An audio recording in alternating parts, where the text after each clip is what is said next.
half a day. Thank you all for being here today. And we're here, the Committee on Health, Tourism, Historic Preservation, Land, and Justice is now called to order. Today's August 16, and the time is about 5:05 p.m. Notices for this confirmation hearing were disseminated via email to all senators and all main media broadcasting outlets on August 10th and on August 14th, 2019. The notice was also published in the Guam Daily Post on August 5th and August 14th, 2019. We only have one item on the agenda today, and that is the confirmation hearing for Arlene P. Bordallo as a member of the Chamorro Land Trust Commission. I'd like to thank those who are in attendance here today, and also acknowledge the presence of Sen Amanda Santos, who is a commissioner of the Chamorro Land Trust for many years. Thank you, Sen Amanda, for being here.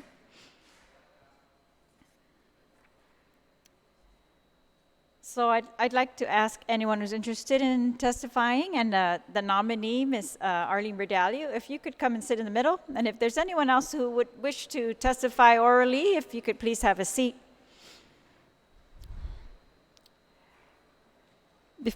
Before we hear from the panel,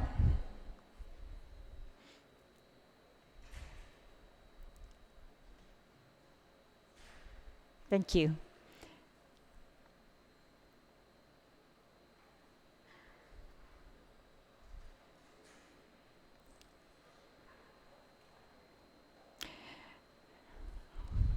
I'd like to acknowledge the presence of my colleagues. Thank you, Senator Regine Bisco-Lee and Senator James Moylan. Thank you for being here, Senators. So before we hear from the panel, I'd like to first cite the mandates of the Chamorro Land Trust Commission, which can also be found on their website.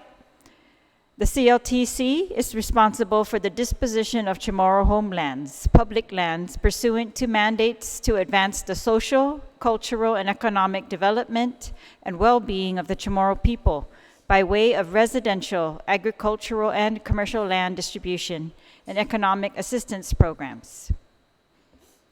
It is CLTC's mission to carry on any activities necessary to assist and inform the Chamorro community in obtaining maximum utilization of lands, including development of lands for their highest and best use in all phases of residential and agricultural leasing and commercial licensing.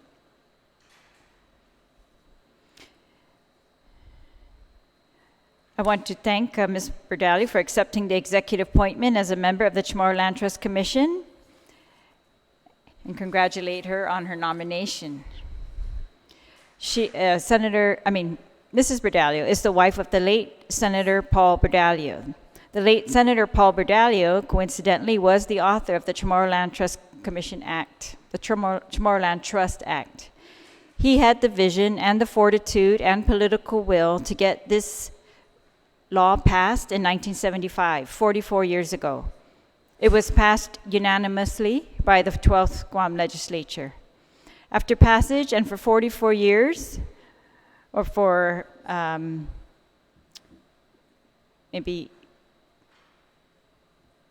less than 44 years now, maybe 20 years, then no governor would implement the act until the Nation Chamorro, under the leadership of defunto Senator Angel Santos, the defunto Magatlahi Ed Beneventi, and their wives and others led an education and advocacy campaign urging the governor to implement the trust. The governor refused to implement, and a suit was filed by attorneys Mike Phillips, Mike Bordallo, Therese Terlaje, which is myself, and this was a pro bono lawsuit without fees on behalf of Angel Santos and the Chamorro Nation to force implementation.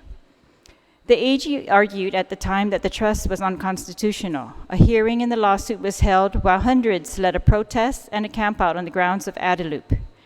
A decision was made in 1992 by then Judge Benjamin Cruz that the law was valid and ordering the governor to implement the act and appoint the first commissioners.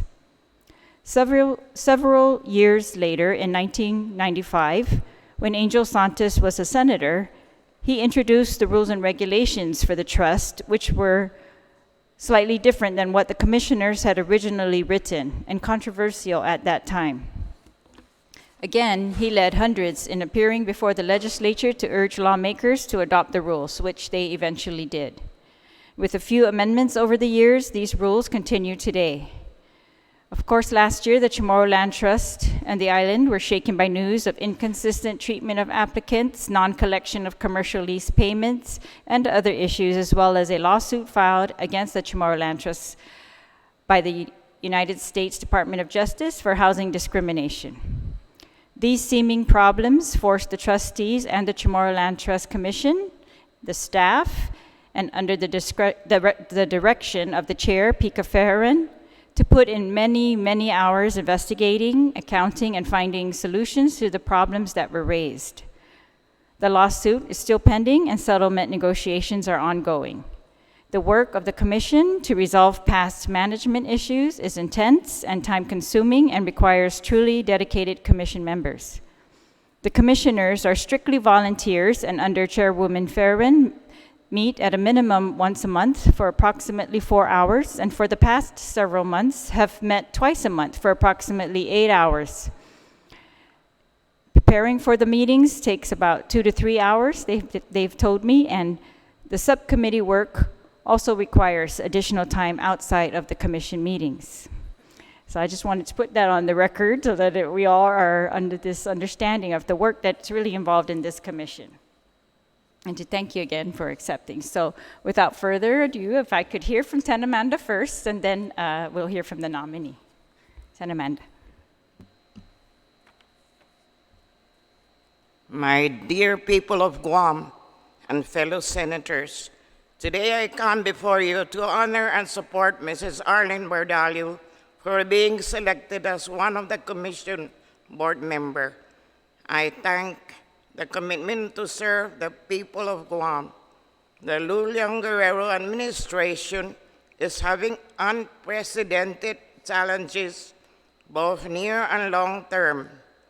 The task ahead of us will require the collective efforts of the best minds who will have the courage to make tough decisions for the good of all our people. Being a board member is a challenge and a privilege. I bestow my sincere and heartfelt appreciation for your full admiration to make this confirmation a reality. Dangkulo na si Diyos maasi para todos dan si Diyos in pambinindisi. I will work diligently with her to the best of my ability and to the other two board members. Amanda Eldes Santos, board member for 9 years. Si Diyos maasi. Dr. Luna si Diyos maasi, Sen Amanda. Are there any questions for Sen Amanda at this time? All right, and so if Mrs. Bordallo, if you would give your testimony.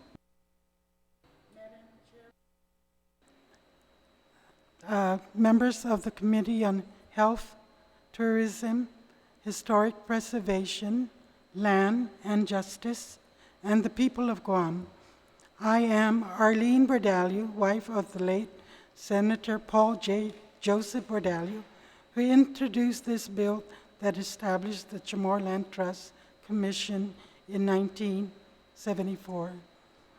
My husband created the land trust because he predicted that Guam's land would fall into the foreign ownership to such an extent that Chamorros would be pushed out of their homeland.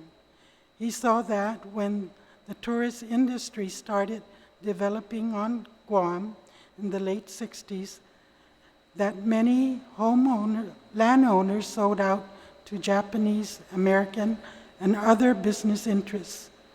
So here we are now. As the years go by, this trend has only accelerated, which has brought great challenges to many Chamorros who struggled daily to raise their families and make a living on Guam.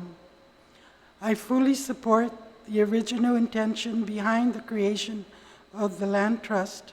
I support my fellow Chamorros, and I believe that this entity is the best hope for our people to continue inhabiting our homeland. I still remember a time when Chamorro felt comfortable and safe anywhere on this island. Through my own experience in business, government, and civic involvement, I sense the anxiety and hardship among the people. My hope is that the Land Trust fulfill its purpose and that we Chamorro people may face our future with confidence and dignity. Si Diyos maasi, taning na, Amanda, then si Diyos maasi, Senator Therese Terlaje, members of the committee, yes, Senator Lee and James Moylan, Senator. I'm sorry. And also I want to thank the Magalai Luliang Guerrero and Lieutenant Governor Josh Moylan, Tenorio, for allowing me to serve the people of Guam in your administration. I'm sorry. Thank you. No need to be sorry. Thank you very much. So if my colleagues have any questions for any member of the panel? Senator Lee? Sujus Masi, Madam Chair, and I just want to also start by thanking our Magahaga for this appointment. I think it's very, obviously it's timely, but I think it's very well reasoned and thought out, and I think that I also want to thank you, Madam Chair, for hearing this appointment. Auntie Arlene, I want to thank you and your family, especially as the chair had mentioned, this board takes a lot of not just time and preparation, but a lot of heart. And I think that those of us who know you know that you possess all of the qualities that are going to be really important for this board. You're a very hard worker. That's evidence in the work that you do, not just for your business and for your family, but all of the civic engagement that you've done. I know we've both been members of the Guam Women's Club and other organizations for many years, and so I thank you so much for giving of your time and your free time, what limited time you have, you give back to the community. So as the chair had mentioned, it really requires time, attention, preparation for these commission meetings and the subcommittee meetings as well. And as Sen Amanda had so eloquently put it, it's both a challenge and a privilege. And I know that you will take that to heart and that you will really do your very best. And so we're really hoping for that you're able to meet quorum each time. Should the rest of the legislature confirm you, you certainly have my support, but I did want to just ask you one question. So I was reviewing your packet and reviewing your statement of financial interest, and I wanted to thank you for providing that to the committee. And this is kind of a question that I ask many board members that come before us.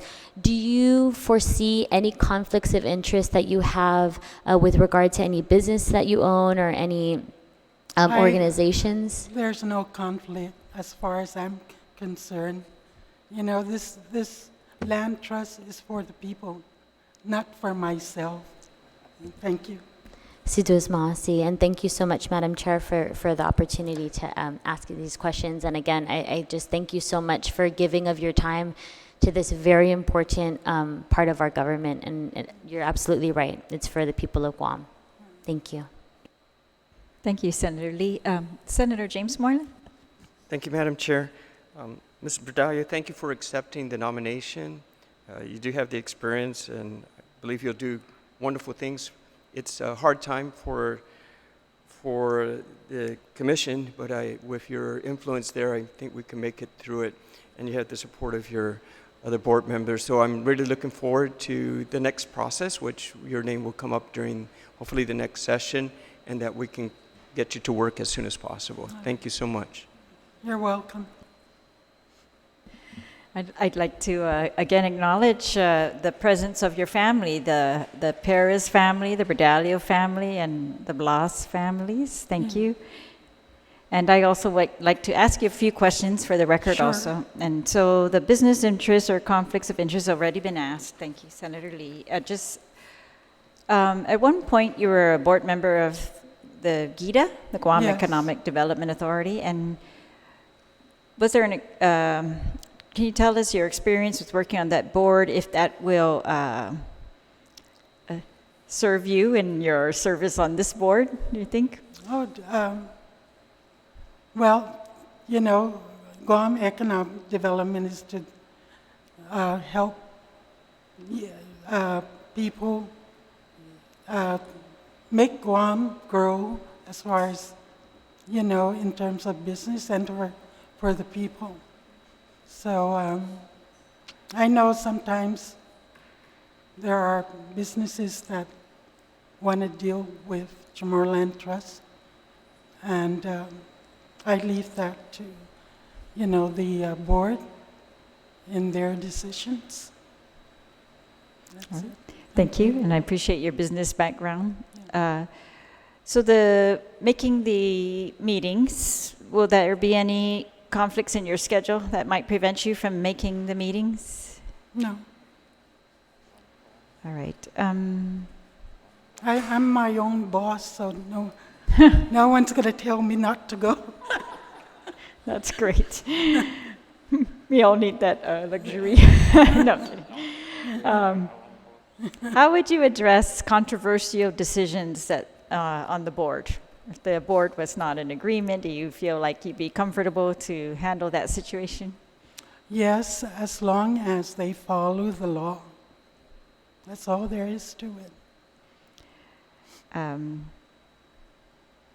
Do you have a position on transferring Chamorro Land Trust land to government agencies? That's been a common practice over the last 10 years, maybe.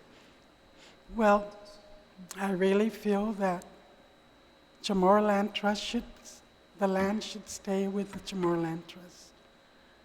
Transferring it to another agency, I'm not too sure about that. But I believe it should stay with the trust board to make those decisions, but personally, I don't support it. Do you have a position on mineral extraction or mining? There've been many proposals to use Chamorro Land Trust to quarry. Do you have any position on that? In general, I know. Well, it all depends, you know, if there's a need in the community, the need for it. I think that should be a legislative decision, you know, to make. Thank you.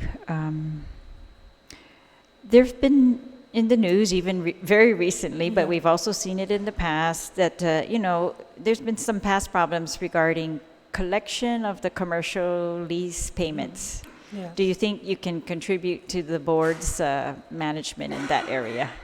Well, they can sue them for collections. You know, the people that are leasing the property.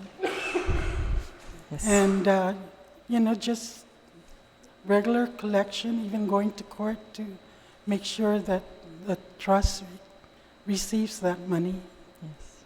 And if they don't, then they have to go. Yeah. Yeah. Well, I think, you know, of course, that's always been the goal, but Yeah. I think they kind of have been a little bit lenient, or else they look the other way for a little while thinking it will be resolved, and then next thing you know, it's years, Yes. years and years, and it's still not resolved, and it looks terrible in retrospect. Right. So you're just, yeah, I would ask I- all of the commissioners' diligence in really being demanding on the Yes. people's behalf. Well, you know, sometimes when it comes to leasing, after 4 years of not doing anything to collect, you might lose that, you know, time to collect. Thank you. Will you ensure that the trust stays true to its mission, which is residential and agricultural leases as a priority? Yes. Thank you. I want to acknowledge also that here in support signed up are Maria Bordallo, Jonathan Bordallo, Grace Bordallo, Nieves Omega Garces. That's my family. Thank you. And are there any other questions from the senators? Thank you. Oh, and recently your sister's here. Yeah. Thank you.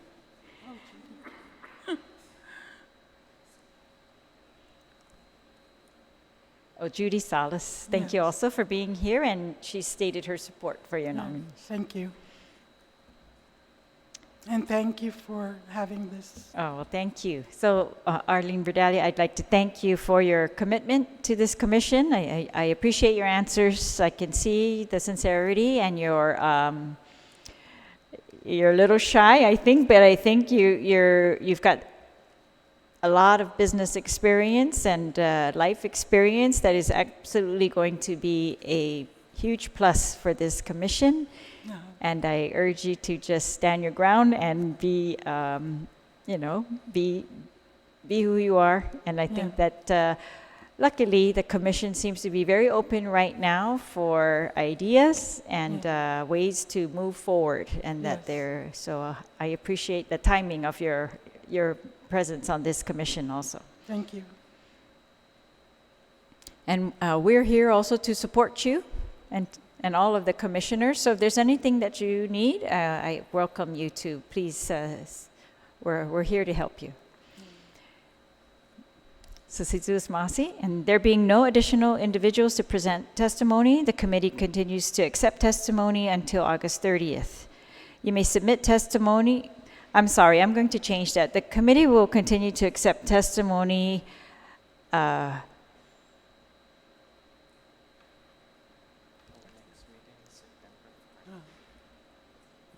until August 23rd, 2019. You may submit testimonies to my office directly at the Ada Plaza Center, Suite 207, 173 Aspinall Avenue, Hagåtña 96910, or to the mailroom here at the Guam Legislature in the Guam Congress Building, or through email at senatorterlajeguam@gmail.com. This public hearing is now adjourned. The time is 5:30. Situus Masi. Thank you.